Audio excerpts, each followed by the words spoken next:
Welcome back, everyone. I'm sitting here with Ricky Jason, a man who actually, when the tragic dragging death of James Byrd Jr., you were one of the first people there, basically covering in different ways there, basically as a civil rights leader, but you turned that experience into a movie now, 10 years later, and a lot's been said about it, but you were one of the, I guess, eyewitnesses to all the events. How's this movie different from what we've seen before? Well, Angel, this movie, we definitely went into Mr. Byrd's life so people can know that, you know, he was a family man and also that he can play every instrument.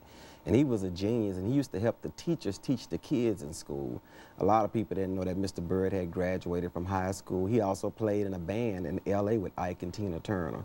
So he was the guy was just awesome. When I went deep into the documentary and investigating and finding out more about Byrd, I was very surprised. And when I started working with Dick Gregory and Martin III, and they said that his story needed to be told. So I went into the life of Byrd so people can know that he was somebody, he was a family man. And sometimes, you know, we all try to make it, and maybe he wouldn't have made it if he wouldn't have been dragged to death. So it's in God's hands. You wanted to show that he was more than a victim. That's right.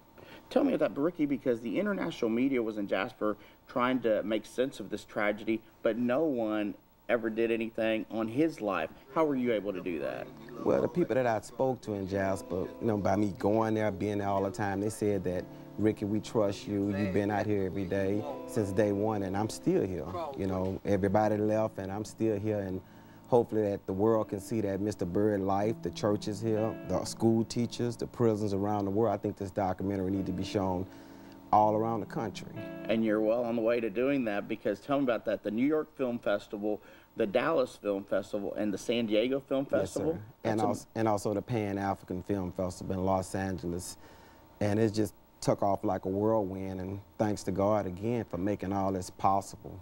And besides getting to the nitty-gritty of Mr. Byrd's life, the amazing thing too is how you and your partner made this movie. Tell the viewers about that. Well, first of all, me and my partner Spurgeon, he lives in Atlanta. He sent me his information and I reviewed it. I liked what he did, and we didn't see each other till last year of June 7th for the 9th anniversary. That was at Houston Community College, and that was our first time meeting. We did everything by phone, email, and fax. That's amazing. That's probably the only time a movie's been made that way. Yes, sir. Yes, sir. Well, modern technology really helps out. And what does it mean to you that it's getting play in all these film festivals? It means that God got his hands on this project, and he chose me to make it happen. And as long as I got the strength to make this happen, to keep James Byrd's legacy and his life alive, I mean, because that's very important. A lot of people say sweep it under the rug, but we can't sweep this under the rug because we all bleed the same blood.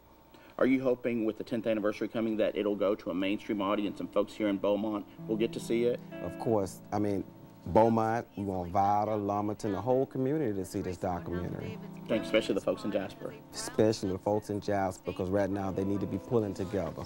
Well, thank you so much, Ricky. It's always a pleasure to see you, and good luck with this, and come back to tell us more about it. Thank you so much. Ricky Jason with his new movie. And